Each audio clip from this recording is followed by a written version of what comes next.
Стала вядома, колькі беларусаў памерла ад ковіду. Гэта жах. Калі пачалася эпідэмія, статыстыку смяротнасці ў краіне схавалі, але кіберпартызанам удалося атрымаць звесткі пра смерці. Аказалася, за адзін толькі снежань 20-го ў краіне памерла 18 тысяч чалавек, на 8 тысяч больш, чым у гэтым месяцы памірае звычайна. Абсалютна катастрафічным быў 21 год.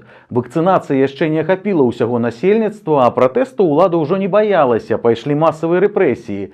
І ў кастрычніку да лістападзе таго года памерла на 10-12 тысяч чалавек больш, чым звычайна. Толькі вясной 22-го смяротнасць вярнулася на дэкавідны ўзровень. Гэта здарылася пасля таго, як вакцынацыя ахапіла большасць насельніцтва, ды і практычна ўсе ўжо адхварэлі. Усяго за час пандэміі залішняя смяротнасць склала звыш 90 тысяч чалавек, а не 7 тысяч, як сцвярджалі ўлады. Калі параўноўваць з суседнімі краінамі, то выходзіць, што ў Беларусі памерла прыкладна на 35-40 тысяч чалавек больш, чым калі б ковідная палітыка была іншай. Жахлівыя страты, большыя, чым цяпер ва ўкраіне ад вайны.